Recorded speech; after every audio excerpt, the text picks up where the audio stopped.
hadirin yang berbahagia, masuklah kita acara yang pertama, pembacaan ayat suci Al-Quran yang akan dibacakan oleh saudara Asnil Pahwan Lase SPD, alumni Pendidikan Tinggi Kadar Ulama.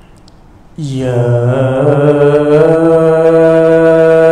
ayyuhan nasu kulu mimma fil ardi halalan thayyibah. Mohon doanya, mohon dukungannya. Mudah-mudahan sosialisasi kita hari ini dan Bapak bisa mensosialisasikan ke masyarakat.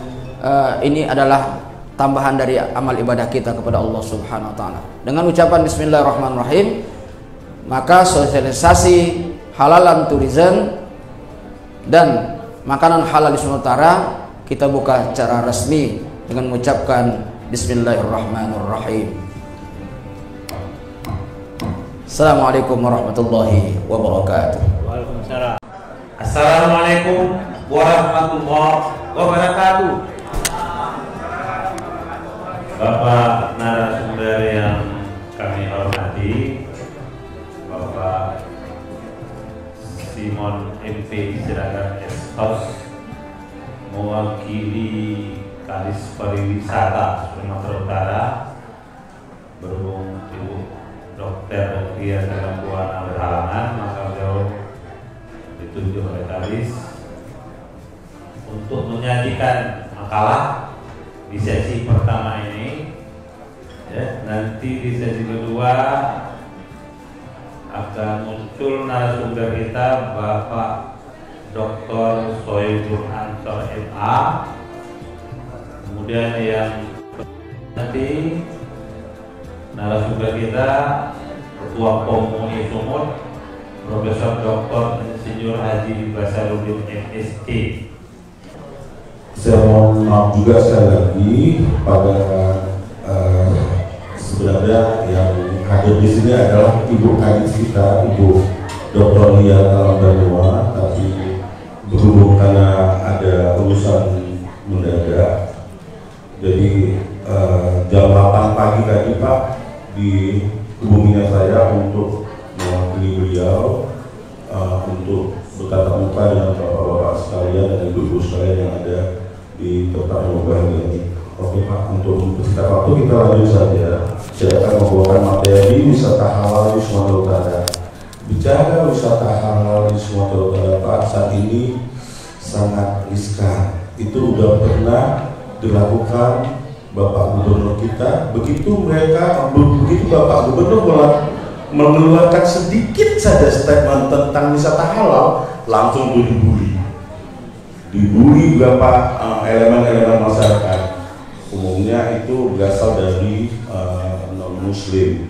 Jadi untuk bergerak dalam program wisata halal, padahal itu program itu udah dilaunchingkan oleh Kementerian Kebudayaan dan Pariwisata saat itu. Tapi saat itu Kadis kita ada Pak Eris Tambagul namanya juga mencuatkan sedikit aja program wisata halal, langsung dibully. Ini kebetulan Pak Gubernur juga menyampaikan sedikit aja statement tentang wisata halal, langsung dibully. Jadi kita sebagai pihak pemangku kebijakan, sebagai pemerintah Provinsi Sumatera Utara bingung Pak, jujur bingung memulai starting awalnya itu dari mana gitu. Jadi untuk pembicaraan lebih lanjut, oke lah, saya akan coba menjelaskan beberapa hal. Oke, pariwisata merupakan salah satu aspek pembangunan di bidang ekonomi yang mampu mempercepat perkembangan perekonomian daerah dan kesejahteraan masyarakat. Jadi kalau untuk mengupas ilmu pariwisata Pak, ya saya rasa untuk 1-2 jam kita di sini itu nggak cukup Pak. Pariwisata itu sebuah ilmu. Jadi di dalamnya ada teknik-teknik perencanaan, teknik manajemen, teknik pembangunan, teknik ya namanya sebuah ilmu Pak, dan itu teoritisnya banyak. Jadi saya mengupas untuk sedikit-sedikit saja. Oke, lanjut kita di destinasi wisata halal. adalah suatu keunggulan dan segmentasi untuk yang akan sungguh diperhitungkan ke depan, sehingga beberapa negara minoritas muslim pun seperti Thailand, Jepang, Korea, bahkan Cina telah merencanakan destinasi wisata mereka dengan konten halal. Jadi untuk sebuah branded ya Pak, itu memang perlu kita buat untuk kenyamanan wisatawan itu perlu adanya satu branded yang menyatakan bahwa oh ini daerah ini memang halal. Jadi tidak ada kesangsian atau kewas-wasan wisatawan itu untuk melakukan perjalanan. Jangan nanti begitu dia nyampe ke suatu tempat wisata, begitu waktu jadwal ibadah dia bingung di mana tempat untuk sholat gitu. Itu aja pun harusnya diperhitungkan gitu untuk kenyamanan wisatawan. Misalnya di dalam bus perjalanan antara Medan ke Pak, tiba-tiba masuk waktu sholat, waktu ibadah, itu harus supirnya harus memang betul-betul oh ya ini waktu sholat, harus mencari masjid yang terdekat. Tapi umumnya itu belum berlaku sampai saat sekarang ini. Oke, dengan mengejar tur yang untuk mengefektifkan waktu, mereka kadang mengabaikan waktu-waktu ibadah.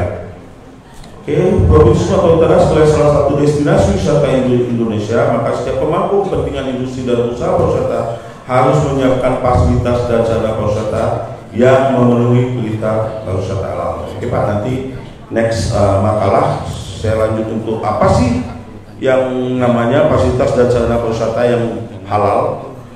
Pemangku kepentingan industri dan usaha pariwisata baik pemerintah, majelis ulama, swasta, stakeholder. Jadi stakeholder kita Pak untuk pariwisata itu ada 3 yang terbesar. Ada HPI namanya Pak. HPI itu Himpunan Pariwisata Indonesia, guide-nya di situ Pak. Ada ASITA, Asosiasi Travel Indonesia.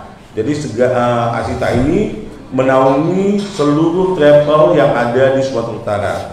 Terus satu lagi PHRI Pak. PHRI itu Persatuan Hotel Restoran Indonesia. Jadi semua hotel, semua restoran itu bernaung di bawah PHRI. Jadi ada lagi satu Putri namanya Pak, Bapak Ibu.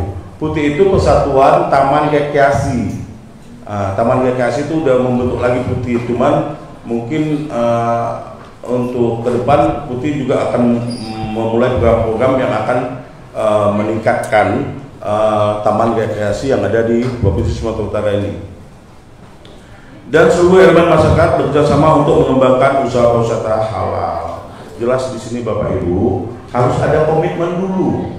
Saya rasa ada komitmen dulu antara pemerintah provinsi sama pemerintah kabupaten kota sama MUI provinsi sama MUI yang ada di kabupaten kota untuk bersinergi membuat komitmen dulu. Jadi kita harap Bapak Ibu sosialisasi ini agar ada goalnya ke depan. Saya mengharapkan ada satu statement yang kita keluarkan di sini. Ada fakta integritas yang kita tanda tangani bersama semua di sini untuk kita lanjutkan ke tingkat yang lebih tinggi lagi gitu. Jadi ada goalnya. Jadi jangan habis sosialisasi, habis ceramah, udah besoknya selesai. Jadi harus ada Pak. Saya mohon Pak, ada dibuat fakta integritasnya. Ini MUI mau menjadikan apa nanti wisata halalnya. Jadi ada pointers tertentu yang bakal mau kita gulkan ke depan. Kita tanda tangan bersama, nggak apa-apa. Jadi itulah nanti yang kita bawa ke jenjang pengurusan atau proses yang lebih lanjut Bapak. Itu saran aja Pak. Next, kebijakan wisata halal. Kebijakan wisata halal merupakan perusahaan kebijakan yang disiapkan pemerintah dalam bentuk 4 komponen, yaitu hotel, restoran, biro perjalanan, dan spa. Berdasarkan laporan tahun yang dirilis oleh Global Muslim Travel Index atau GMTI pada bulan April tahun 2018, Indonesia itu sudah menempati posisi kedua dengan berhasil meraih poin 72,8 dalam berbagai macam indikator halal tourism. Kebetulan saat penilaian itu adalah Provinsi NTB dan Aceh Bapak Ibu. Jadi mereka udah benar-benar menerapkan wisata halal. Sampai di setiap hotel itu disediakan sugi Bapak Ibu. udah disediakan sugi, jadi ganti dari odol atau kumur-kumur itu sugi. Udah sampai segitunya Lombok itu melakukan wisata halal. Next, penerapan konsep halal tourism. Konsep halal tourism merupakan halal lifestyle, merupakan suatu syariah bagi umat muslim dalam menjalankan kehidupan sehari-hari dengan kategori halal makan dan minuman, syarat dengan religi dan hal spiritual, menyiapkan fasilitas produk, pelayanan, dan pengelolaan wisata yang memenuhi unsur syariah. Objek wisata wajib menyediakan hal-hal tersebut sesuai dengan nilai-nilai sehari seperti fasilitas ibadah yang layak dan suci dan kebersihan sanitasi dan lingkungan. Aksesibilitas dan amenitas seperti petunjuk arah kiblat dan tempat duduk yang terpisah antara laki dan perempuan, fasilitas umum, kamar hotel sampai dengan bandara, informasi masjid terdekat. Mewajibkan pewisata dalam bertugas hendaknya memakai pakaian yang sopan. Ya, itu memang tugasnya kita, karena kita pemerintah Provinsi Sumatera Utara dalam hal ini Dinas Kebudayaan dan Pariwisata telah melakukan pelatihan pemusatan, Bapak Ibu. Setiap tahunnya kita melaksanakan pelatihan pemandu kepada guide-guide yang ada baik di Sumut, di Medan, baik antar lintas maupun guide lokal. Jadi kita mengarahkan mereka supaya karena mereka itu adalah corongnya satu objek.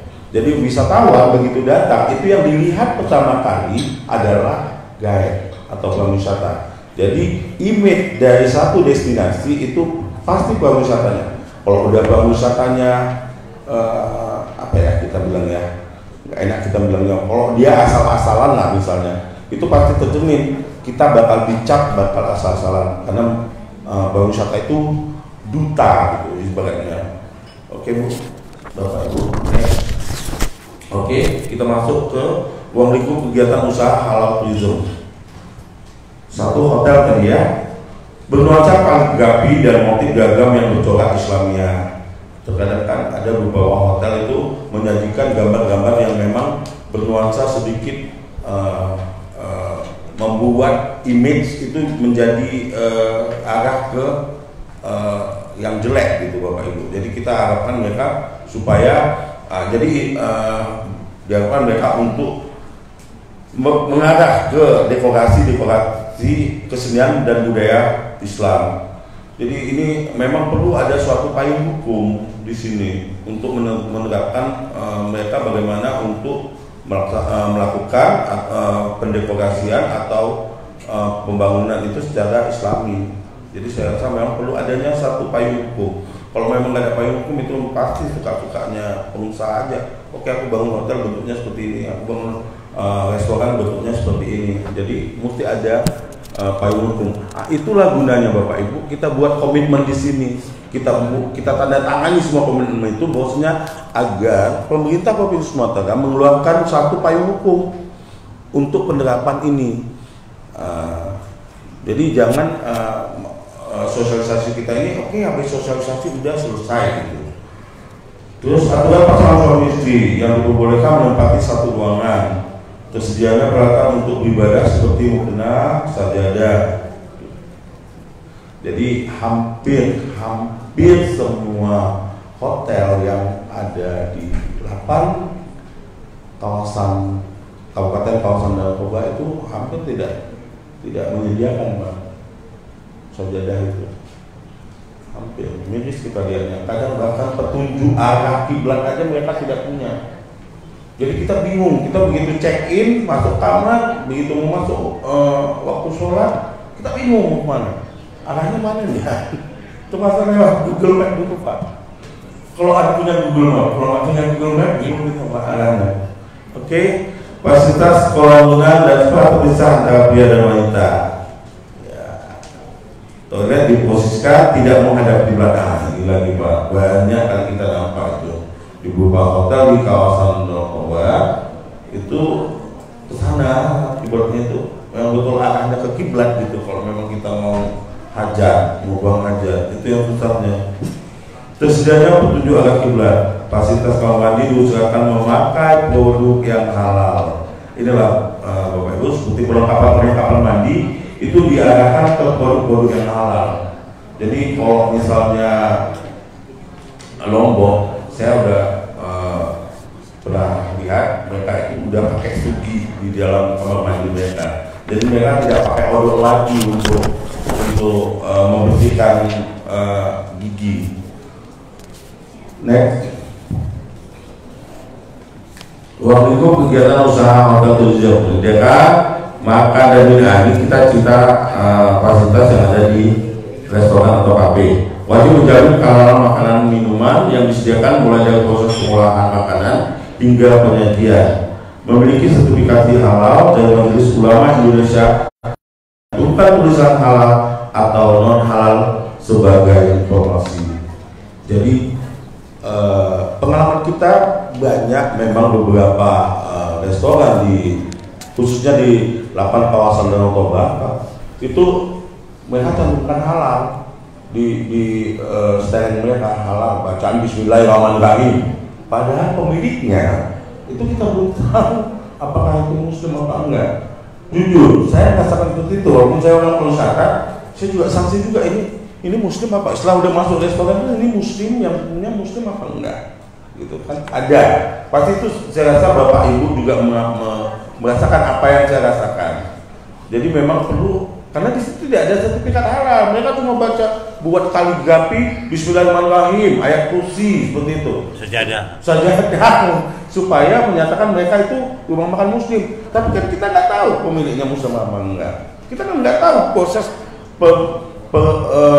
proses pembuatan makanan itu halal atau enggak. Jadi kalau memang udah sampai ke tingkat tahap mungkin yang mengeluarkan sertifikat, mungkin kan bakal membentuk tim ya kan Pak, untuk menilai proses pembuatan makanan dari awal sampai akhir, bahannya apa, alat masaknya seperti apa, terus cara masaknya pakai apa. Terkadang kita kan campur Pak, kalau misalnya kita makan ayam, ini waktu penyembelihannya apa pakai bacaan bismillah atau enggak, apa pakai sadar atau enggak, kan kita campur Pak. Jujur aja itu merupakan tanggung jawab kita bersama untuk merealisasikan itu memang betul-betul halal untuk kita makan. Lingkungan tempat usaha harus menjamin kualitas kesehatan dan kebersihan. Ya udah jelas ya Bapak Ibu, apalagi di masa pandemi ini kita belum Pak Gubernur pun belum berani mengeluarkan statement bahwasanya untuk membuka kawasan objek wisata. Belum berani karena belum ada ketentuan dari pusat yang menyatakan bahwasanya wisata udah bisa dibuka belum. Jadi kalau memang ada pun objek wisata yang buka itu secara diam-diam pada saat ini. Jadi mereka kita belum berani mengeluarkan statement mengizinkan karena kita takut berdampak begitu pelaksanaan pembukaan objek wisata nanti bakal muncul korban lebih banyak lagi. Next, untuk spa dan sauna dan gaya pijit, tempat perawatan yang terpisah bagi laki-laki dan wanita, memiliki fasilitas tempat ibadah terapis bagi laki-laki dan perempuan disesuaikan. Seluruh produk yang digunakan harus label halal, memiliki tempat fasilitas tempat ibadah. Ini wajib kayaknya. Jadi saya pernah saya nggak menyebutkan satu kabupaten kota, saya nggak menyebutkan, tapi saya pernah rapat di kantor Bupati A. Saya mau sholat zuhur saat itu karena isoma. Saya tanya, mau sholatnya di mana? Saya harus ke kota. Untuk sholat zuhur kan saya harus ke kota. Kalau kita udah ke kota, untuk balik lagi ke kantor Bupati kan malas, ya kan? Jadi miris gitu lihatnya. Kok kantor Bupati segede ini, fasilitas publik, kok nggak ada musola? Itu yang saya katakan, itu pengalaman. Dan mungkin ke depan mudah-mudahan insya Allah itu nggak ada lagi pengalaman itu, nggak akan lagi terjadi. Lanjut, membangun sinergi dengan pemerintah kabupaten kota dan semua pemangku kepentingan untuk meningkatkan kualitas dan kuantitas daya tarik wisata. meningkatkan promosi wisata halal secara efektif dan efisien, serta bertanggung jawab, mewujudkan industri dan usaha wisata halal yang mampu menggerakkan perekonomian daerah dan nasional dan berdampak terhadap penciptaan lapangan kerja, mengurangi angka kemiskinan. Memperluas segmen pasar wisata halal kawasan Timur Tengah, mengembangkan pelembagaan dan tata kelola pariwisata yang mampu mensinergikan pembangunan destinasi pariwisata, pemasaran pariwisata dan industri pariwisata secara profesional. Ya, jangan kita aja ya Bu yang menunaikan ibadah haji tiap tahun ke sana. Gantian orang tuh yang ke kita. Karena kita punya wisata religi yang bersejarah bagi orang Timur Tengah. Kita punya titik nol peradaban Islam di Sumatera Utara, di Bagus. Nah, jadi kita punya Bagusalam, Silam, Tanjung Pura. Jadi untuk mempromosikan wisata religi Muslim itu Sumatera Utara kuat sebenarnya, kuat kan? Mungkin lebih kuat dibanding Aceh. Tapi kita belum konsisten pengelolaannya sampai ke sana. Ini alhamdulillah masa Pak Edi, jadi beliau juga memprogramkan supaya wisata religi tetap dibuat untuk jadi paket wisata yang bakal dijual ke wisatawan. Insya Allah terkabul.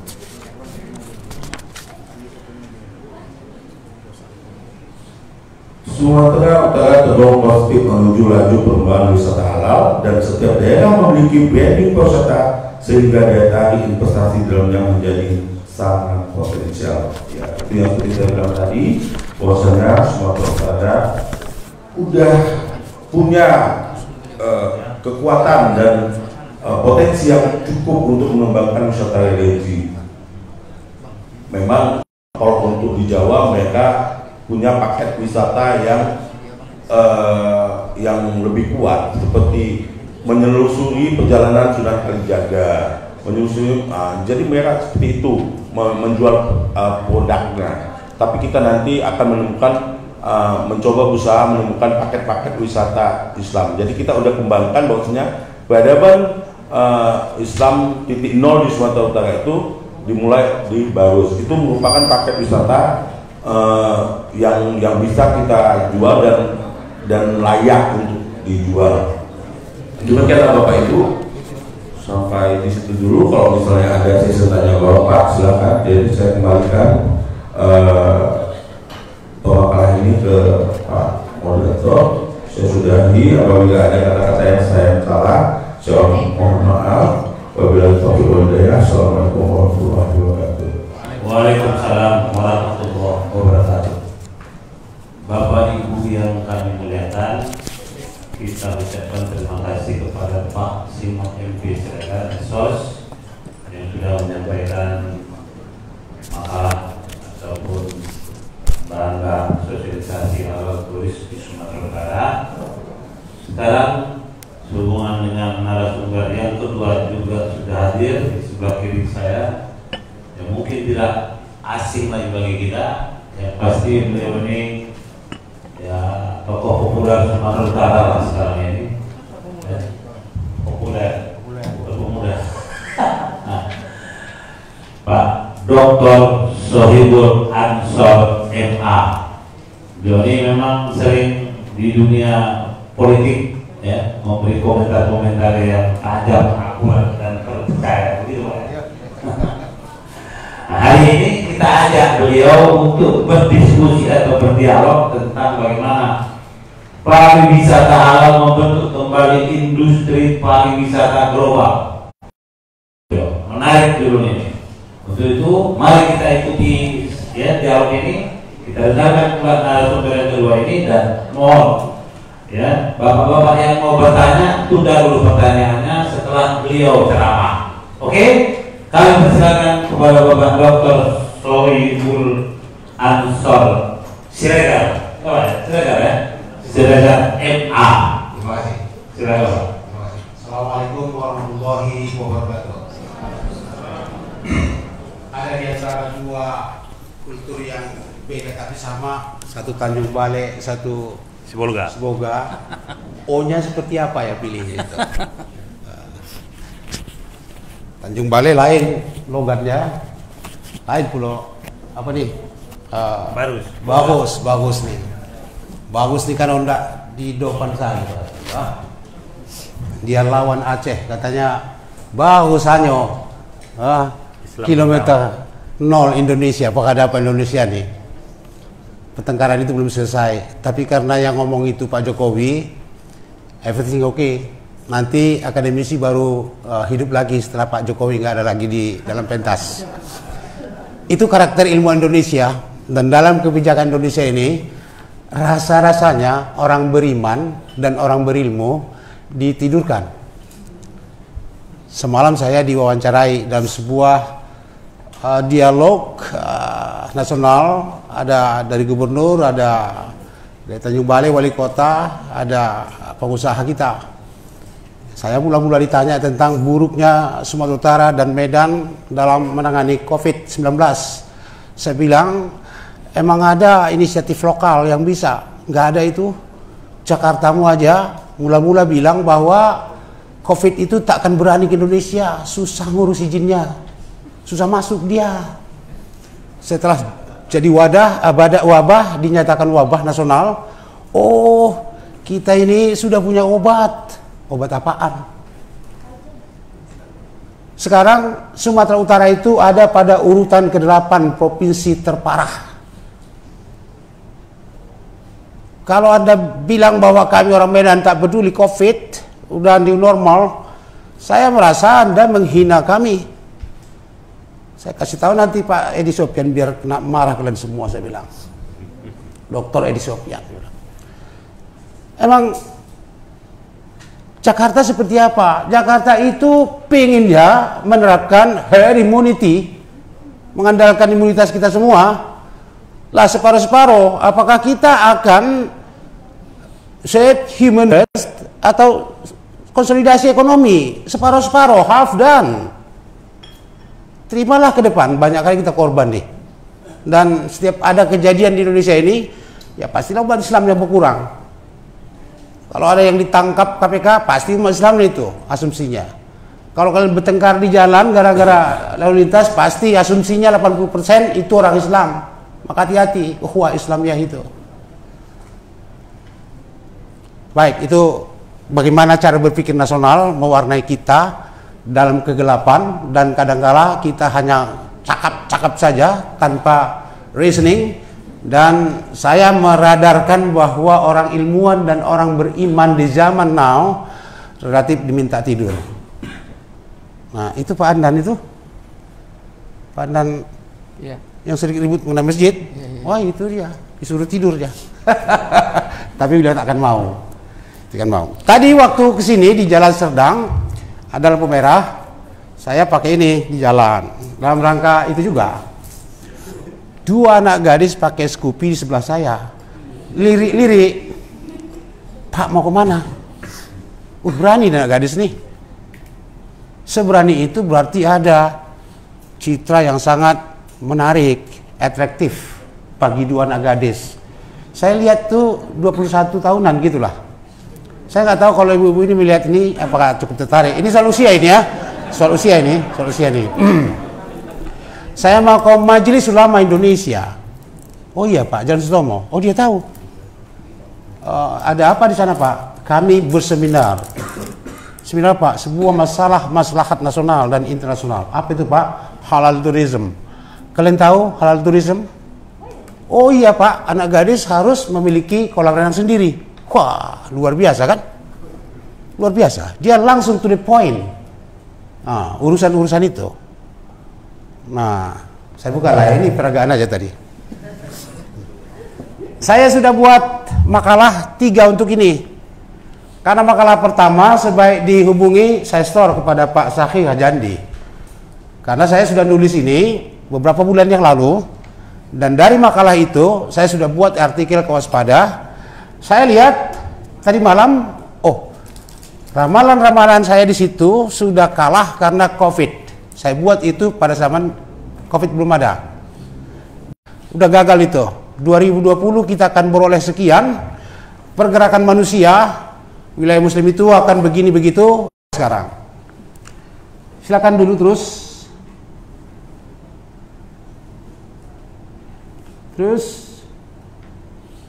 Saya sebetulnya kalau nggak ada ini mau di situ, boleh nggak itu? Boleh, silakan. Oh ya. Silakan. Kasihkan ini deh, biar saya kontrol dari apa. Coba deh. Oh, panjang ini ya? Panjang. Alhamdulillah. Pak Edi Sofyan sehat? Sudah diuji? Nanti saya bilang sama ujinya, cum laude saja saya bilang.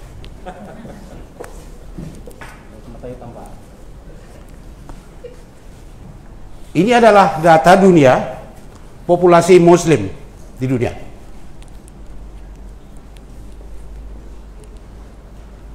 Ya, ini ya. Jadi wajar kalau orang di dunia ini membaca Islam tertuju ke Indonesia dan wilayah Asia. Populasinya besar sekali. Jadi Bapak Ibu nggak usah heran kenapa di sini banyak tuduhan-tuduhan palsu tentang ISIS, ditembaki nggak tentu-tentu, mati nggak bawa lagi ke pengadilan, nggak bisa bunyi lagi, nggak bisa ditanya lagi. Nah itu terus menerus. Ini skenario Ba'da 9/11, pemusuhan terhadap Islam internasional. Meskipun begitu, halal tourism berkembang terus, nggak peduli dia. Ada isu ISIS dan macam-macam. Ya memang aneh, ISIS Indonesia seperti apa? ISIS itu buatan Amerika, negara paling canggih. Kok di sini senjatanya cuma pisau belati dan diginikannya sama polisi yang punya senjata luar biasa. Pauk bin bodoh itu. Iya, tapi kita percaya aja. Nggak ada kesempatan kita berdialog dengan petinggi-petinggi pemicu apa itu, ledakan itu. Menjelang pilpres di kampung beliau ini dibikin ledakan, ada bom bunuh diri katanya tuh. Bagaimana ini orang si Boga nggak bisa, nggak masuk akal, banyak sekali yang masuk akal. Tapi itu tidak dipedulikan. Laju terus. Ini bahasa Inggris ini Muslim are the fastest growing. Kelompok agama yang paling cepat bertumbuh di seluruh dunia, dan pertengahan abad ini dia akan menyamai Kristen. Di dalam data-data internasional ada 5 lembaga penyedia data seperti ini yang saya telaah. Mereka malu mengakui bahwa sekarang Islam sudah lebih tinggi angka populasinya dari agama manapun. Mereka padu antara Katolik dengan Protestan. Kapan pernah dipadu itu? Setelah munculnya Protestan mereka sudah berpisah. Kitab sucinya pun beda itu. Di Indonesia beda, di dunia internasional beda. Tapi untuk data-data ini mereka bikin satu, sehingga Kristen masih di atas umat Islam. Tapi kalau mereka dipisah, sudah umat Islam yang lebih tinggi. Jadi pantas ini pasar. Karena uang itu tidak mengenal ideologi, tidak mengenal agama. Di mana ada interaksi, situ ada uang, maka berkembang terus dia. Nah, ini di tempat kita ya, di Asia, kawasan kita di sini nih. Nah, ini wilayah-wilayah ini. Saya dulu kurang intens belajar geografi dan peta bumi. Padahal dulu di zaman saya itu peta buta ada, dikasih peta nggak ada nama, kita harus kasih nama itu. Bapak Ibu dapat itu? Dapat ya. Ajarkan sama anak-anak Pak. Jangan sempat dia tahu di mana Filipina. Jangan sempat dia tahu Myanmar pembunuhan umat Islam terjadi. Jangan sempat dia nggak peduli di India ada penyembelihan umat Islam. Pancasila harus peduli itu, Pancasila yang benar. Kalau Pancasila 1 Juni itu berbasis pada kebudayaan lokal yang nggak peduli, karena di sini yang diperlukan kemenyan, ukhuwah Islamiyahnya rendah, ya. Hati-hati itu. Terus di tempat kita ini Indonesia dan seterusnya. Luar biasa besar kekuatan Islam Indonesia itu, tapi tak terhitung. Ketika datang ke sini, Dr. Zakir Naik, dia marah-marah di beberapa kampus waktu ada puluhan ribu orang. Yuk duduk-duduk aja. Umat Islam dikasih Indomie keriting rambutnya untuk menjadi Kristen. Kau diam-diam saja. Kamu itu hadir di sana, mereka cuma 60% negara agama mereka itu agama Islam resmi. Di sini 87% kau ditempeleng kau bolak-balik, kau diam saja. Tempeleng kiri kau kasih tempeleng kanan lagi, kau apa? Itu marahnya dia. Besar kita ini. Dikira orang kita ini hebat dari luar. Tapi Erdogan tahu ayam sayur semua ini katanya. Walaupun apa-apa juga dia. Astagfirullah, kasihan katanya kan. Kan dari Aceh. Menjadi apa pembukaan di apa ya? Monumen besar kita itu. Terus peringkat Indonesia ini Sumut lewat, nggak ada di sini. Karena Sumatera Utara ini ada kasus khusus di sini, nanti kan ada videonya saya buat nanti. Terus berbagai dampak dan risiko yang harus diperhitungkan dalam mengembangkan wisata ini. Pertama, ada buku The Uncertain Promises. Dia bilang di situ, dari berbagai studi, investasi dalam mengembangkan wisata itu akan balik ke pemodal kurang lebih 80%. Ini kamu mungkin jadi budak di negerimu sendiri. Paham nggak itu ya? Ayo kita ingat-ingat dulu apa rencana dari Rizal Ramli yang dilanjutkan oleh Luhut Binsar Panjaitan soal Danau Toba. Dia mau 600 hektar tanah untuk diserahkan pada investor asing. Dan Danau Toba itu tak ubahnya sebuah komoditi diperjualbelikan. Datang ke Cina, tuhor hamu namang. Kemana-mana itu kerjaan mereka. Rakyat akan menjadi penonton di situ, paling banter nanti dia akan jadi satpam. Supaya agak mulia diganti nama satpam menjadi security. Wah, itu akan terjadi. Modal, laga modal, kancil dan pelanduk, minggir. Itu akan terjadi di sana. Padahal jangan seret-seret rakyatmu ke pembangunan, tapi seretlah pembangunan itu sedekat-dekatnya kepada rakyatmu. Itu filosofi Bung Karno. Yang sekarang cuma ngutip-ngutip Trisakti. Ngerti orang iki? Trisakti itu apa? Boten ngertos, tapi ngomong-ngomong aja.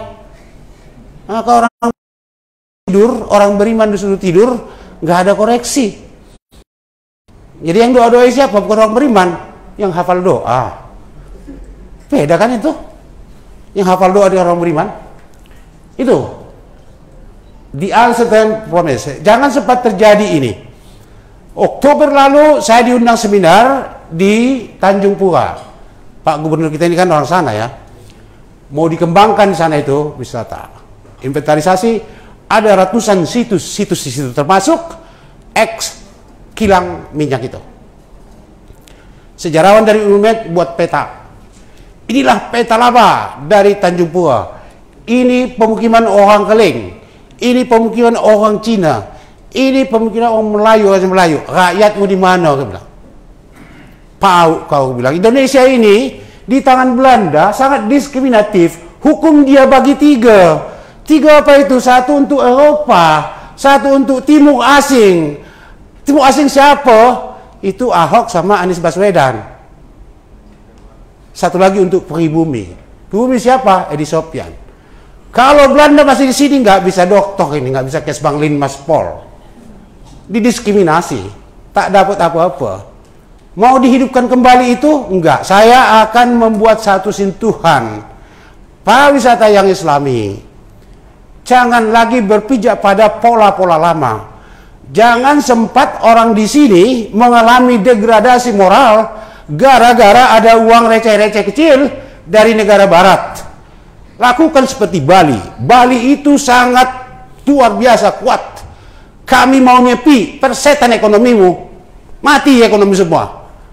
Lebih hebatnya di situ Cakalang daripada Letnan jenderal, dia operasi semua itu. Di segitu iya, tapi yang lain dia korban. Yang lain itu apa? Hubungan bebas, lalu kemudian berpakaian seperti Darwin Siregar. Darwin Siregar tahu kan? Ada Darwin membuat teori bahwa kita ini dari monyet katanya kan? Ada yang setuju dengan Darwin ya, dia itu. Jadi itu peringatan saya, the uncertain promises, janji-janji yang sama sekali kosong karena tergiur betul, dibawa modal ke sini oleh Pak Luhut. Apa yang terdapat? Nggak ada. Kira-kira 4 bulan lalu kelompok-kelompok kritis orang Toba mengundang saya untuk itu. Saya jelaskan prinsip-prinsip saya. Cina itu nggak akan pernah datang ke sini tanpa maksud. 1200 yang lalu, tahun 1200 lalu dia sudah datang ke sini bukan hanya untuk berdagang, mau memilikimu. Terlalu naif melihat dia sebagai orang yang sangat mulia membantumu. Nggak ada itu. Tahu nggak apa di balik obor itu? Sangat luar biasa itu. Sangat luar biasa. And that's real khilafah for zaman now. Dalam pengertian bagaimana menjejaringkan kekuatan modalnya seluruh dunia, loan to own, memberi utangan untuk memiliki, itu dilakukannya. Dan banyak negara sudah terjerat di situ. Mahathir Muhammad, saya terpilih, dialog yang pertama dia buka dengan negara lain adalah mengenai ini. Back off, katanya, mundur kau. Saya taklah rewel betul bicara soal perdagangan bebas. Itu tekad kita. Tapi kalau new colonialism, saya tak mau dah. Saya penduduknya cuma 30 juta. Saya tahu zaman Deng Xiaoping lebih 30 juta dibunuh. Tapi saya tidak takut, dia bilang. Hebat Mahathir Muhammad ini. Di Indonesia banyak penduduknya, nggak ada sehebat itu. Separuhnya nggak ada. Teriak-teriak saja kerjanya. Halu Itu the uncertain promises. Jangan sempat terjadi di sini. Kawal. Yang kedua, new liberalism. Sangat dasar. Ada enggak dari gemuruh modal dan rencana halal tourism ini pelaku-pelaku umat Islam disertakan, dan bagaimana peluang dia di situ harus disiasati. Lembaga sertifikasi harus jeli untuk melakukan itu sebagai salah satu slot peluang untuk mendorong dunia usaha umat Islam.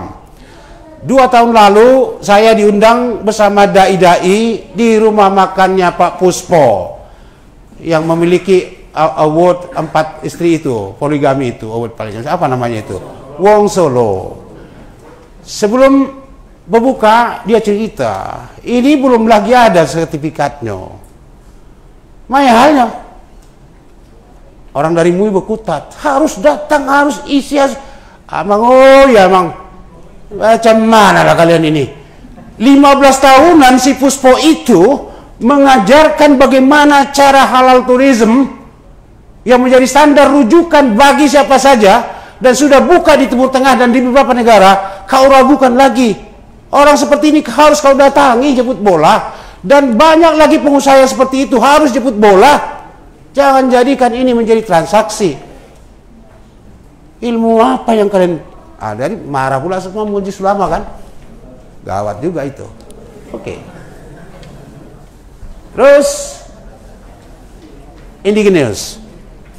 Orang-orang lokal di berbagai studi yang menjadi tujuan wisata di seluruh dunia mengalami kontraksi, tercerabut dari akar-akar budayanya. Apalagi kita bangsa Indonesia bekas jajahan yang sangat naif. Gumun kata wong Jawa. Nek wong Jawa ngomong gumun itu ada satu yang agak aneh itu, baru nggak pernah dia tahu, dia ikut. Teken kena teken padahal formulir PKI. Kan gitu dulu bah, maka banyak jumlah PKI di Indonesia ini. Buatan ngertos tapi disuruh teken, gumun, katanya mau dikasih parang, mau dikasih apa semua, tanah mau dibagi, kata Aidit. disorongi semua, jadi gerwani mau teken gumun. Ini juga begitu.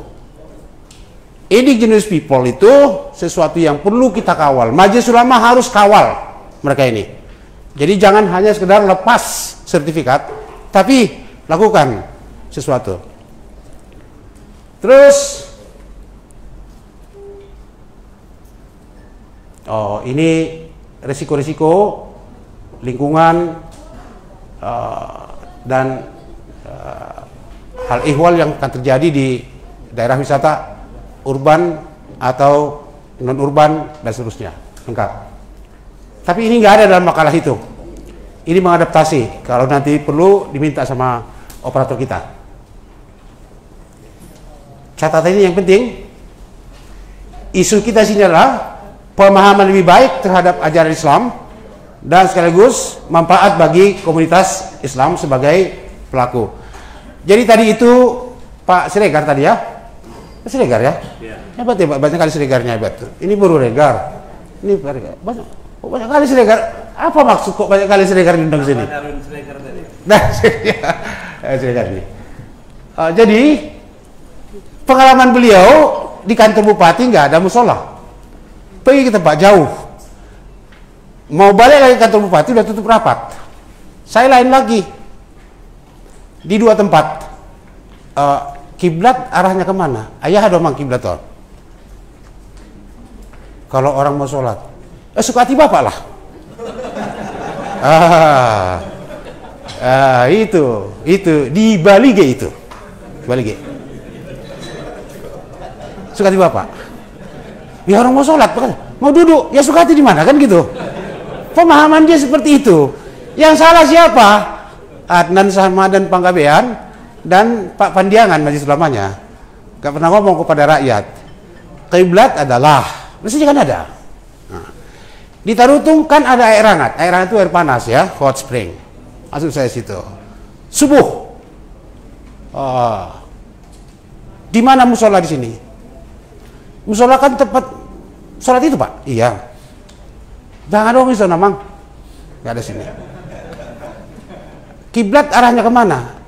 Maksud Bapak apa itu? Apakah itu maksudnya udara? Mungkin maksud dia tingkat polusi ya Bapak. Atau mata angin kata. Mata angin juga. Barat mana? Sana. Oh ya, mulai tenang. Sampai sejauh itu. Padahal luar biasa ini cash flow-nya setiap hari. Tidak ada ulama di sana. Majelis ulama libur di sana. Nah, nggak bisa memberi apa-apa. Takut dia. Karena majelis ulama dan semua yayasan-yayasan, tokoh-tokoh hanya lebih peduli mengenai tanah karo ketimbang ke sana. Takut sama orang Batak ini. Pak Edi pun takut sama orang Batak. Edi Rahmayadi. Oh nggak ada, aku bilang halal turisme kota. Padahal itu undang-undang Pak. Cemana jenderal ini? Kalau jenderal bintang 3 pun takut, apalagi macam awak. Tapi kadang-kadang awak lebih berani dari bintang 3 itu. Yakinlah. Oke. Role of religion. Ada satu apa di situ? Satu video. Tolong dibuka dulu. Gak bisa? Oke, give up. Menyerah dia. Begini video itu. 3 video saya himpun. Pertama, ketika Pak Jokowi meresmikan Halal Park di satu tempat Jakarta. Masih ingat Bapak Ibu itu ya? Itu menjelang Pilpres. Lalu video kedua, Menteri Pariwisata menjelaskan di tempat-tempat tertentu Muslim tidak mayoritas, tapi mereka yang datang ke sana dari dalam maupun luar negeri harus kita akomodasi. Di Toba misalnya dan di Bali, orang harus dibuat nyaman di mana mereka mau sholat. Aturan mereka ada, sama seperti orang Yahudi, nggak sembarangan.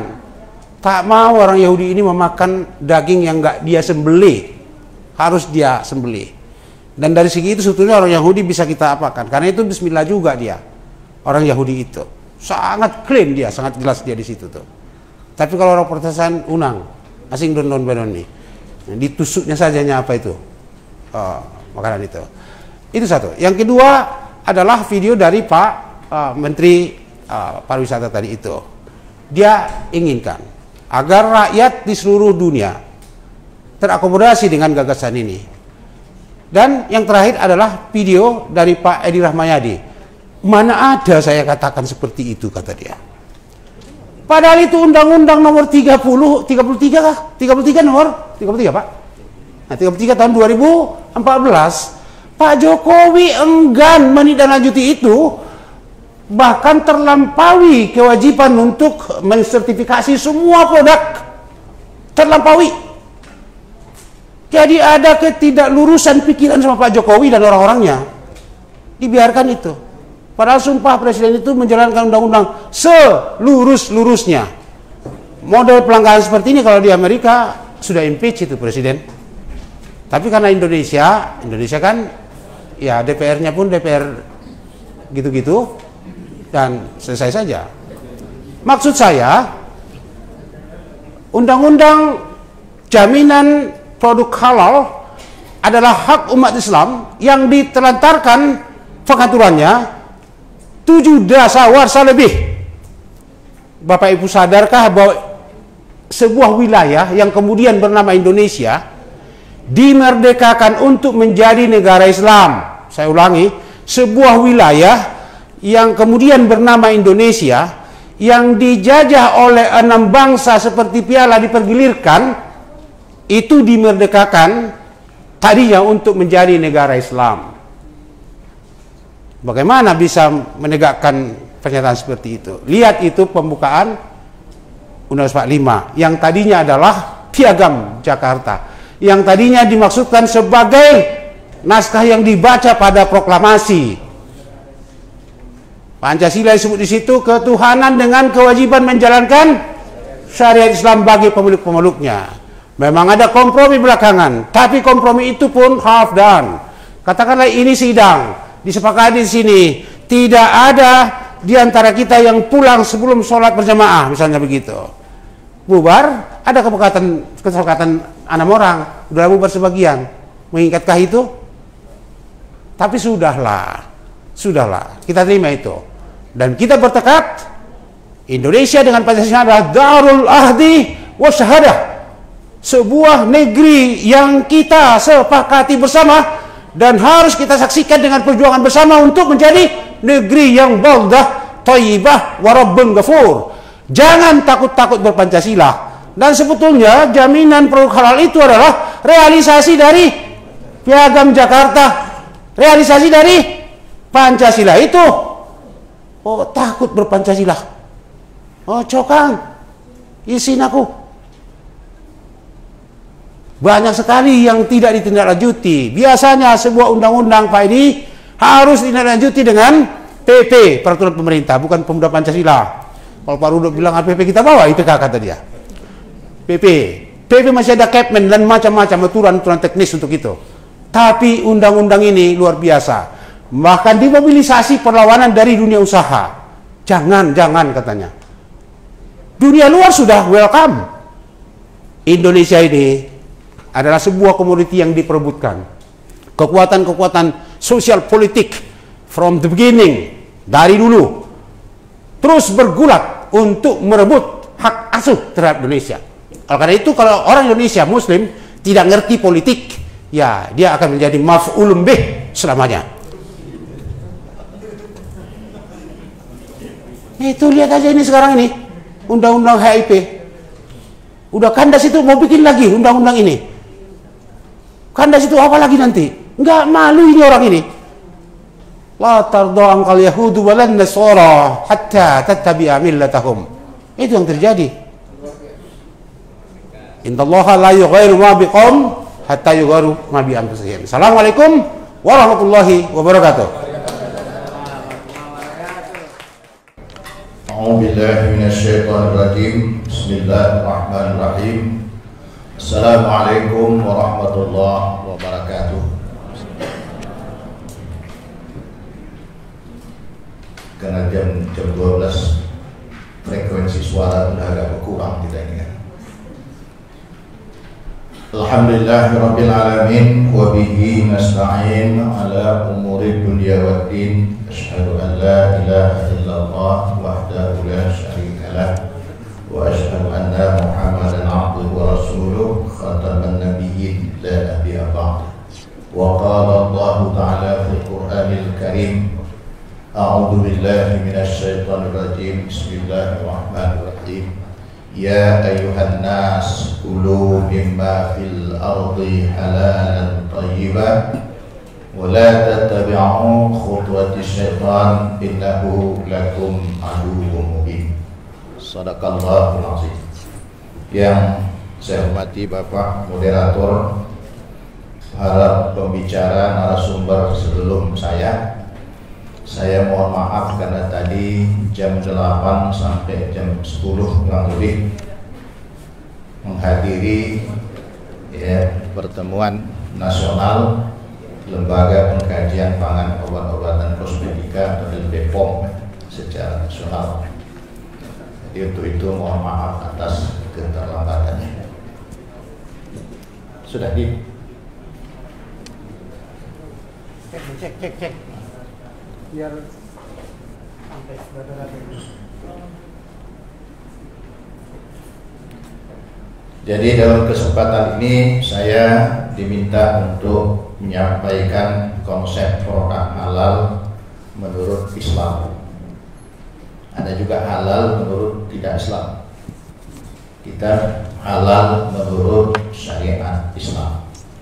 Baik ya, kita lanjutkan sambil menunggu bentuk presentasi yang disesuaikan dengan situasi kemajuan teknologi hari ini. Ya, kalau cakap begini saja sama saja nanti macam khatib hari Jumat ini. Kita perlu juga memperlihatkan apa sesuatu itu secara lebih terang, memanfaatkan semua indera mata, telinga, pikiran untuk menelaah segala sesuatu. Konsep makanan halal menurut Islam kaitannya dengan halal tourism Sumatera Utara. Perlu bapak-bapak, ibu-ibu ketahui, Lembaga Pengkajian Pangan Obat-obatan dalam rapat kerja nasional beberapa waktu yang lalu, sudah 3 atau 4 tahun yang lalu, bahwa Sumatera Utara ini termasuk provinsi yang kritis halal. Kritis, Pak. Jadi ada 3, Sumatera Utara, Sulawesi, ada 1 provinsi, ya. Tapi Sumatera Utara ini paling kritis. Tadi apa yang disampaikan oleh sahabat kita, sahabat saya, Saiful Anusari, di mana kita mau makan, nggak ada jaminan, Pak. Ya, nah, kritis, ya. Nah, halal ini sebenarnya hukum Islam. Hukum Islam perintah untuk mengkonsumsi makanan halal itu pertama ditujukan kepada Nabi dan Rasulnya. Itu ayatnya. Nomor 1, ya. Nah, baca aja nanti ayat ini supaya kita lebih hemat waktu. Yang kedua, orang yang mengikut Nabi dan Rasul. Yang ketiga, ditujukan kepada seluruh manusia. Seluruh manusia. Ayat yang saya bacakan tadi sifatnya universal. Inilah letak Islam itu rahmatan lil alamin. Allah memberikan informasi bahwa makanan halal.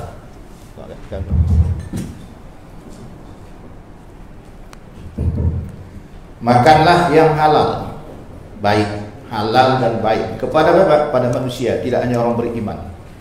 Jadi halal ini sifatnya universal. Maka saat ini halal ini sudah mendunia, termasuk negara-negara yang non muslim sudah cenderung pula keinginannya untuk mengkonsumsi yang halal. Mengapa? Karena konsep halal ini, ya, konsep halal ini, makanan yang halal, dia tidak hanya ditujukan kepada kebutuhan jasadiah, tapi dia sifatnya spiritual. Saya mengatakan nutrisi spiritual. Kalau orang yang konsumsinya halal terus, insya Allah dia akan selamat, dijamin selamat. Tapi kalau dia bercampur halal hari ini, besok makan haram, pasti akan ada mudarat. Dalam satu pertemuan musyawarah di sini beberapa tahun lalu, ada yang bertanya kepada saya, Pak, coba tunjukkan bukti ekstrim tampilan bentuk orang yang mengkonsumsi yang haram dengan orang yang tidak mengkonsumsi yang haram. Muat berat juga itu, saya pikir.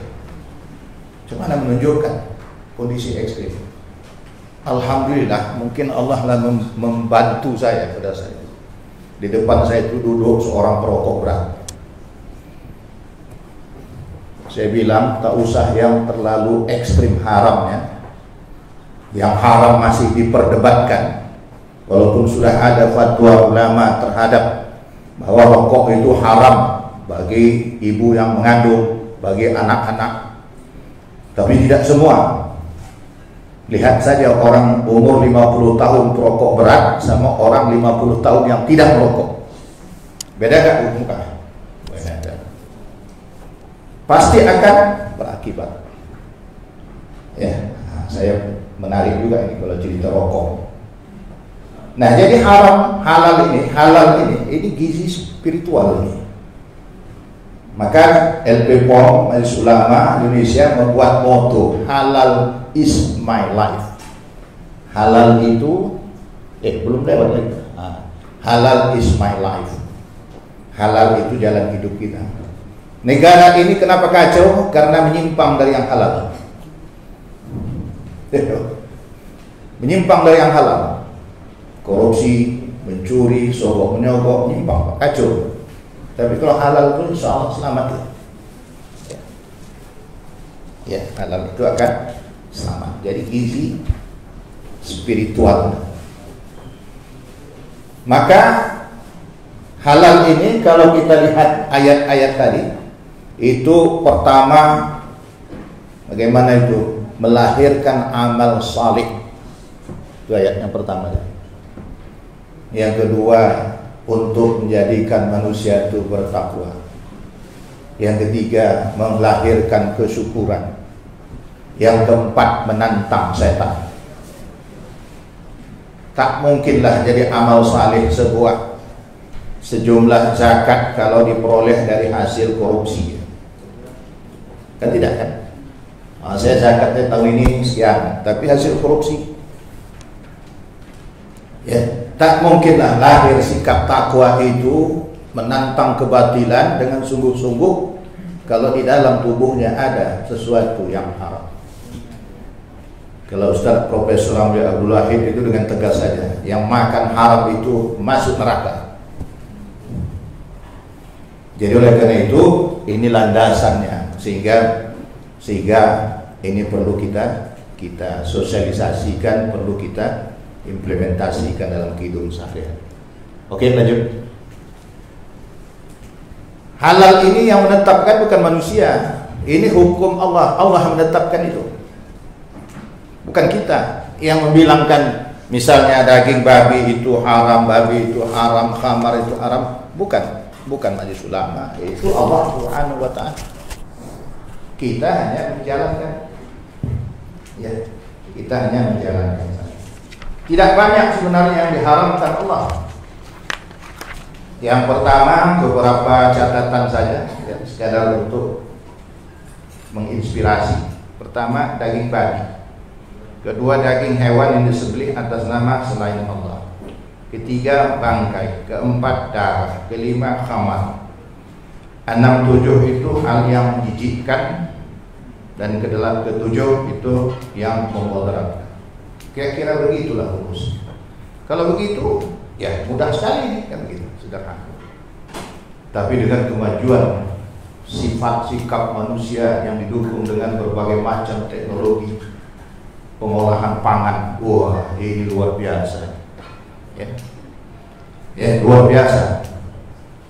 Kadang-kadang apakah dengan sebenarnya atau agak sedikit berkelakar. Asal mau makan, tanya dulu Pak Basar itu halal enggak? Halal ya. Nah, kalau yang sering-sering makan ayam di restoran, coba kita tanya betul-betul halal enggak? Ya, ayam itu halal. Tapi untuk menjadi daging ayam yang halal beda lagi. Ya kan? Jangan kita bilang, oh ini babi apa? Babi sudah jelas hukumnya. Walaupun disembelih dengan cara syariat, dia tak bisa halal. Mana tahu nanti ya kan, ada di Karo sana, ayo kita minta sertifikat halal. Halal dulu, baru keluar sertifikat. Bukan karena sertifikat itu halal. Jangan dibalik-balik lah. Halal dulu, baru keluar sertifikat. Bukan karena sertifikat jadi halal, tidak. Karena halal itu sudah ada ketetapannya. Ini kadang-kadang kita, mana sertifikatnya? Ada halal dia dulu, baru ada sertifikat. Terjamin dulu kehalalan. Jadi kalau di Medan ini yang tak terjamin sekarang ini, yang paling in, apa namanya? Bulu meranti. Dulu halal, terjamin. Sekarang tak ada logonya lagi, tak berani dipakai. Wah, saya didatang Kepala Dinas Perindustrian Kapolsek ya sekarang ya. Nah, di Medan menanyakan itu, kacau di masyarakat ribut. Bawa si asing. Saya bilang bertumbuk mau saya persoalan ini. Ya kan? Cina ini memang garang dia kalau sudah hebat kali dia. Nah, saya biarkan dulu cakap. Begini Pak Kepala Dinas. Anggota Polsek. Akhirnya dia bilang, Pak, cuman memang ada Pak 4 bahan yang tidak memenuhi, yang belum bisa kami penuhi standarnya. Bapak udah dengar kan? Nah, saya nggak usah ngomong lagi. Ada 4 bahan. Jangankan 4 bahan, 1 bahan saja pun tak boleh. Itu seperti sekarang. Sekarang kita tanya, yang beli itu siapa? Umat Islam ya? Nah, disinilah kita itu. Ya kan? Jadi jangan kita bilang siapa yang salah. Keyakinan kita terhadap Al-Quran itu yang kurang pas, sehingga bisa dieksploitasi orang. Coba, oh tak ada, oh kalau tak ada, tak usah beli. Mati nggak kalau nggak beli, nggak makan di kampung? Nggak. Meranti. Belum meranti. Ya. Ini kan. Nah, jadi Majelis Ulama tujuannya apa? Untuk memastikan dan menyelamatkan ketenangan jiwa umat Islam yang mau menjaga dirinya untuk tidak masuk yang haram atau subhat ke dalam badannya. Kita sebenarnya, saya salut kali, saya ada salah seorang auditor dari Jakarta, kami sama audit satu perusahaan, pulang oleh perusahaan itu membeli bulu meranti. Saya perhatikan dulu zaman komitmen, Pak, dia tanya sama saya, ini bulu meranti ini kok nggak ada sertifikat halalnya. Saya ceritakan sedikit, dulu ada, sekarang tidak. Kenapa Pak? Nggak usah tanya lagi, Anda auditor udah pasti tahu lah itu. Dengan tegas mengatakan, Pak, kami nggak terima. Kenapa? Tidak ada sertifikat bulu halal. Coba orang kita Pak, gratis ini kan, 3 kotak pula tuh dikalikan rumah itu sekian ratus. Ini persoalan kita ya. Makanan kita ini sudah disiapkan, sudah disediakan, sudah dikendalikan oleh yang bukan muslim. Itu saya ceritakan tadi. Ini perlu kita renungkan baik-baik. Tidak hanya kita cakapkan di sini, tapi paling tidak ada 1-2 yang kita implementasikan di tempat kita masing-masing. Produk halal, produk apa itu masuk produk? Lanjut. Itu produk. Apa itu produk? Ini sudah tadi yang disinggung oleh Pak Sahibul, sudah diatur di dalam Undang-Undang Nomor 33 Tahun 2014 tentang jaminan produk halal. Sudah formal ini. Turunan ayat tadi sudah diformalkan. Ya, dimasuk produk. Ya, nah, itu baca saja. Yang kedua adalah produk halal adalah produk yang telah dinyatakan halal sesuai dengan syariat Islam. Itu dia. Di dalam undang-undang itu. Nah, saya tambahkan sedikit supaya lebih detail. Produk halal itu terjamin tidak berasal dari najis, tidak terkontaminasi dengan najis, dan tidak berpotensi terkontaminasi dengan najis. ini ya. Nah, ini ketika saya bicara di Samosir, Pak.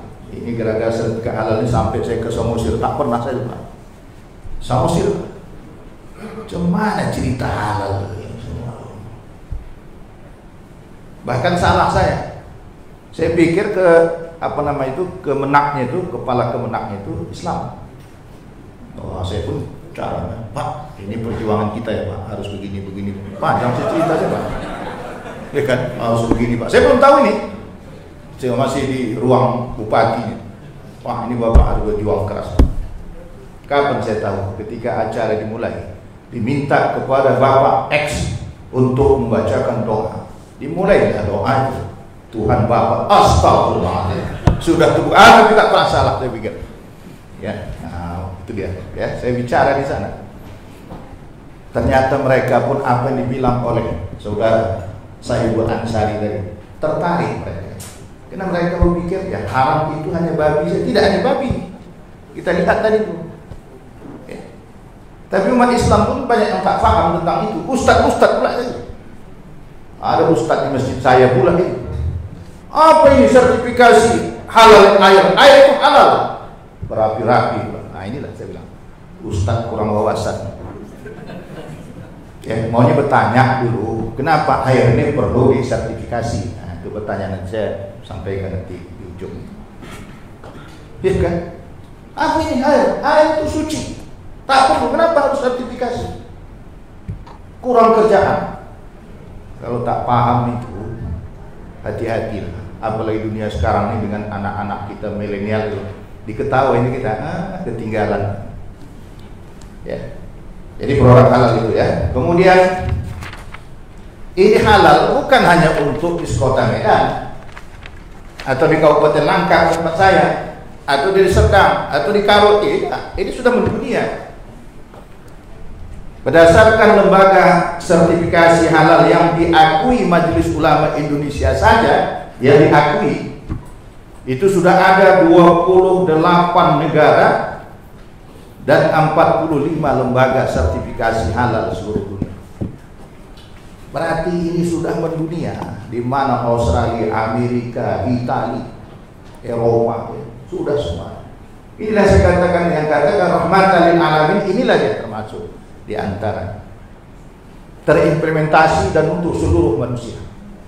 Tapi kita umat Islam, nanti persoalan umat Islam lagi. Ibarat kita ini memagar kelapa condong, hukumnya orang Islamnya, tapi pembisnisnya orang di luar Islam. Nah, ini perlu kita renungkan baik-baik. Kalau ada kesempatan. Nah, tadi saya katakan bebas dari najis. Najis itu dalam syariat menurut ilmu fikih ini terbagi 3. Ada najis berat, najis ringan, najis sedang, najis ringan. 3. Semua jenis najis ini tak boleh ada dalam produk itu. Ya, yang berat itu apa? Anjing, babi. Yang sedang itu bangkai hewan, kotoran manusia, hewan dan lain sebagainya. Yang ringan ini selalu contoh saja nih. Ya, kencing anak yang baru lahir yang belum makan apa-apa kecuali air susu ibunya. Itu yang ringan. Nah, cara bagaimana? Ada cara-caranya, ada di tulisan. Nah, coba lanjut. Nah, ini yang saya katakan, Bapak ini memang bagus satu. Tapi kemajuan teknologi itu sudah lebih dari 200 produk yang bisa berasal atau menggunakan bagian-bagian dari babi. Misalnya Bapak Ibu beli ini kue ini, bolu, tempat yang tidak bersertifikat halal. Semua bahan bagus, wah, bahan semua halal. Ini pernah kita jumpai Pak, Muslim Pak. Saya begitu saya lihat, wah ini bagus sekali di bakery apa gitu. Bika Ambon, semua bahannya bagus Pak. Semua sudah ada terjamin kehalalan. Pergi ke belakang. Tengok, bersusun kuas. Saya bilang, Pak, Dek, ini kuas Pak untuk mengoles minyak di loyang. Kemudian setelah itu untuk mengoles mentega di permukaan. Waduh, di sinilah. Kuas itu mana kalian beli? Di Panglong, Pak. Kira-kira kalau di Panglong itu, kuas itu dijual untuk apa? Untuk ngecek. Kalian ini untuk apa?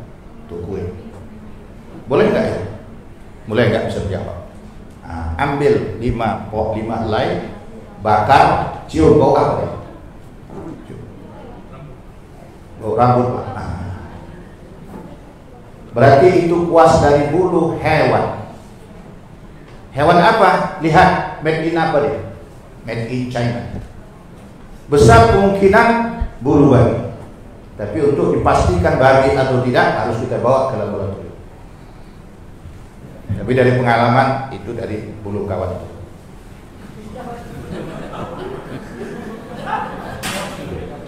Jadi beberapa waktu yang lalu saya protes, Pak, ya dalam satu pertemuan. Kalau kita lihat di Medan di pakainya, babi itu mana ada bulunya, Pak? Pikir juga saya, betul, mana ada bulunya, Pak? Ya Pak, ya, ini Medan mana babi itu berbulu? Tak banyak lah, yang banyak yang botak-botak semua itu, merah-merah badan itu. Iya. Jadi beberapa kemudian ada auditor saya berangkat ke daerah Tapan Utara mengaudit. Di fotonya lah babi. Kirim saya, Pak, ini Pak gambar babi. Saya lihat, wah ini bukan lagi berbulu, gondrong Pak. Inilah yang dibuat untuk kuas-kuas itu.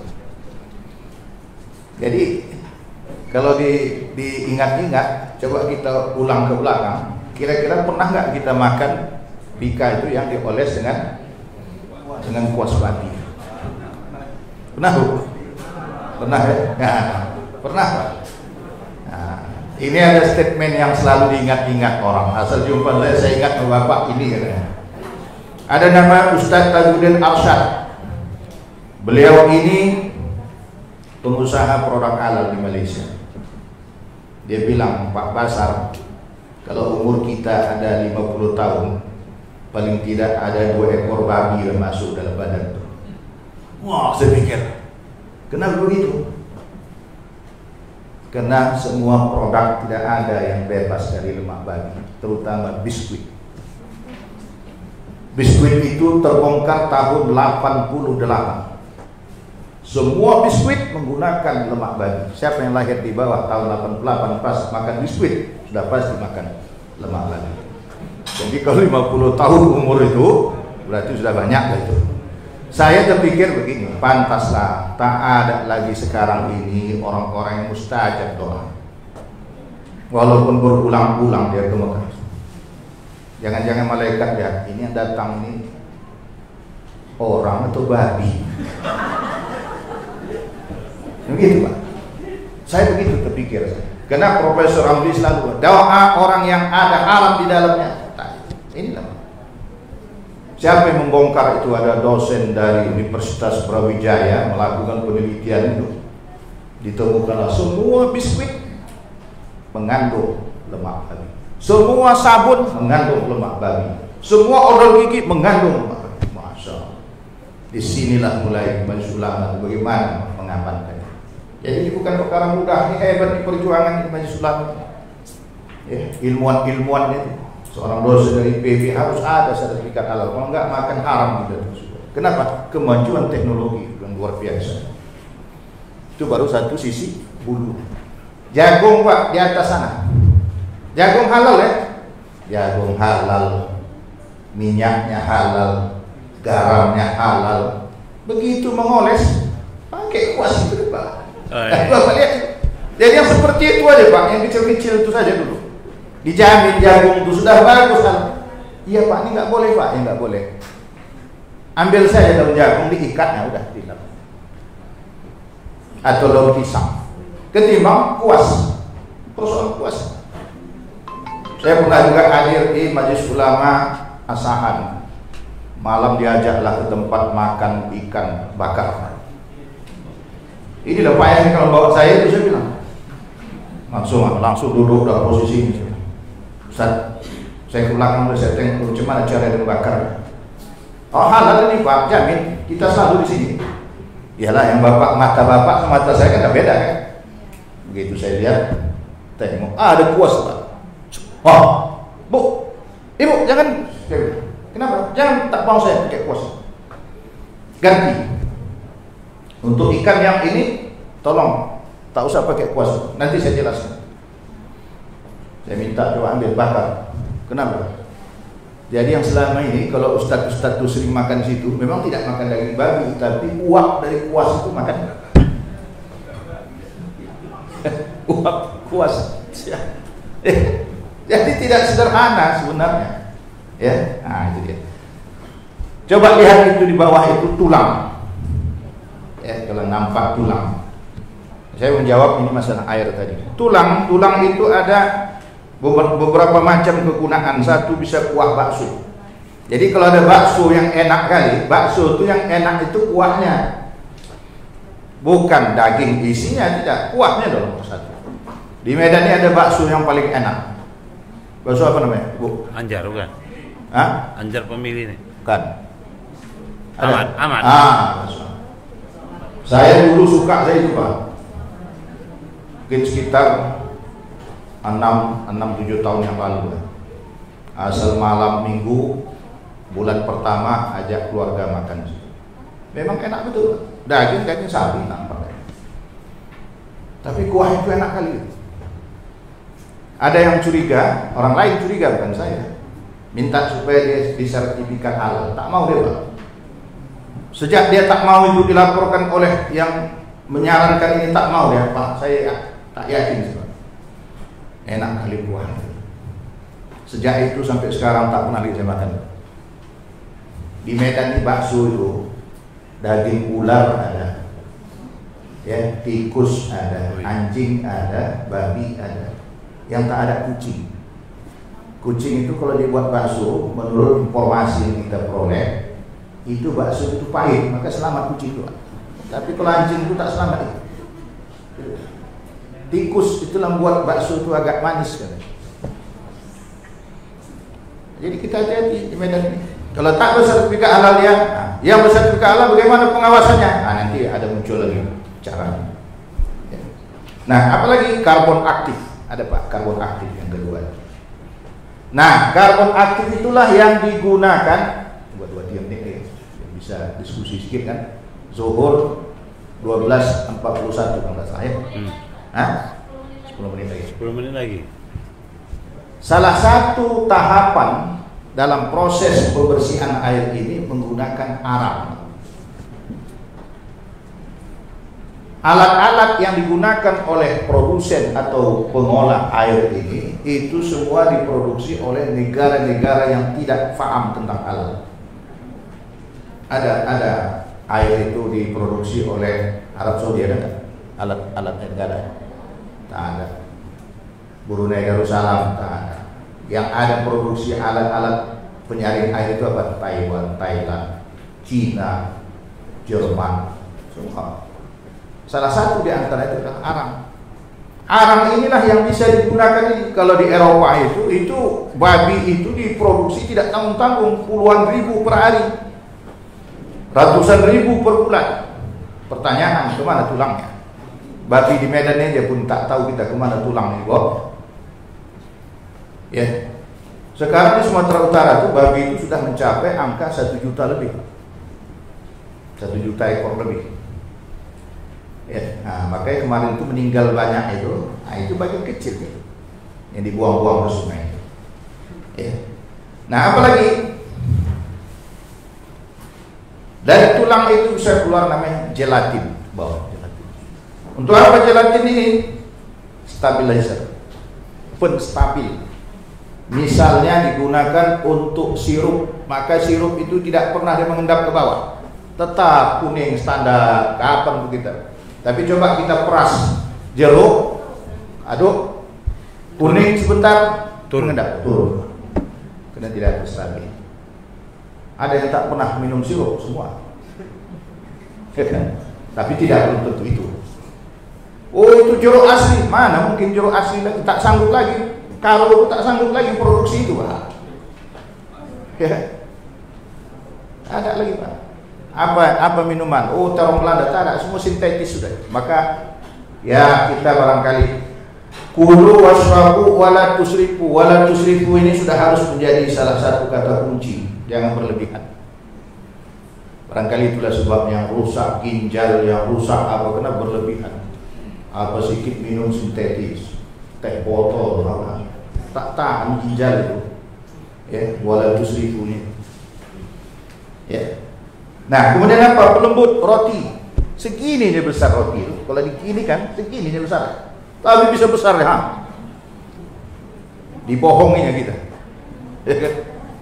Apa itu? Nah, inilah pelembut, shortening. Bisa berasal untuk cake, untuk bakmi dan sebagainya.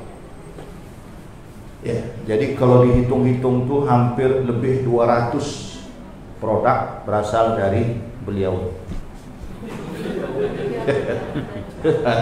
Itu baru satu sumber yang diharamkan Allah. Ya. Nah. Kemudian bagaimana, apa produk yang perlu disertifikasi? Ini perlu kami sampaikan ya, karena banyak kali pertanyaan itu. Ya. Pertama, dia diolah. Sekarang air dalam botol ini diolah kan? Diolah. Kalau ada dari sumur, silakan aja minum, tak apa-apa. Walaupun agak kotor, mengandung pasir, nggak apa-apa, minum dia. Dari sumur langsung, tak diolah-olah, silakan. Tapi kalau dia olah, dia mau jual, dia wajib bersertifikat halal, apalagi sekarang. Kalau tak ada bisa dilaporkan itu. Jelas itu undang-undang BPH, JPH itu melindungi. Bisa dilaporkan itu. Nah, cuma kalau majelis ulama kerjaannya saja sudah cukup banyak, melaporkan kayak gitu lagi ya memang agak berat juga ya.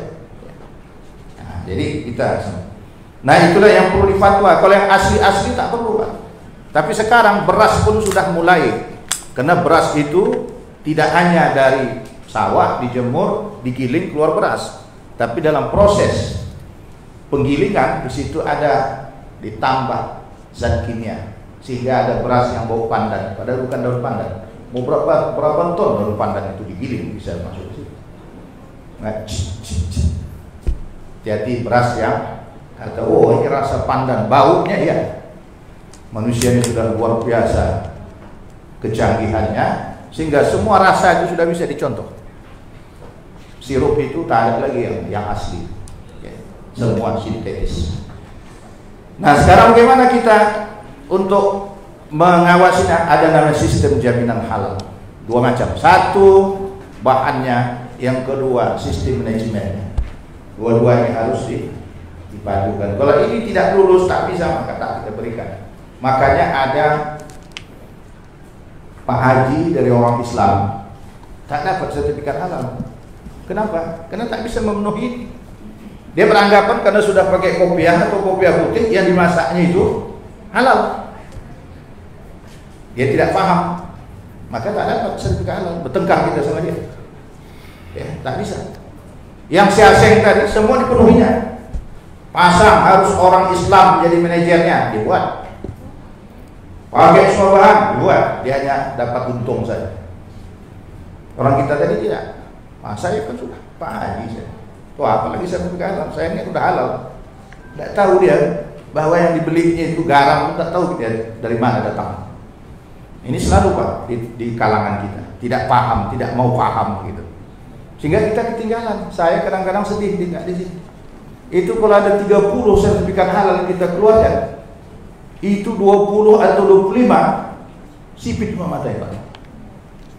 Tinggallah 5 atau 3 umat Islam punya. Nah, disinilah masalah kita yang sekarang ini. Ya. Kenapa ini terjadi? Kita meninggalkan Al-Quran. Tak ada lain. Di Al-Quran itu kita hanya sampai hafal, tahu arti, carakan, selesai. Kita tidak melanjutkan mukjizat yang ada di dalam. Saya coba-coba menginventarisir tentang tumbuhan dalam Quran itu paling sedikit ada 20 macam mukjizat. Cuma yang mengembangkan orang itu. Cerita gandum. Gandum itu ada dalam Quran.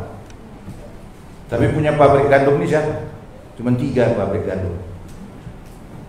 Ya, ada orang Singapura, ada orang Indonesia. Coba ada nggak yang nggak ada? Ya nggak ada. Jadi bakery-bakery yang hebat-hebat tuh, kalau seandainya orang ini mau berbuat apa, ditutup dia, tutup, selesai gitu. Ini perlu menjadi renungan kita, walaupun mungkin kita katakan sudah terlambat. Sekarang kita menentang, aja begitu ya. Stop. Berarti jam itu tak Pas. Oke, saya kira barangkali itu saja. Yang selanjutnya nanti kalau memang diperlukan silakan ya untuk didiskusikan. Silakan. Saya kira demikian. Assalamualaikum warahmatullahi wabarakatuh. Waalaikumsalam.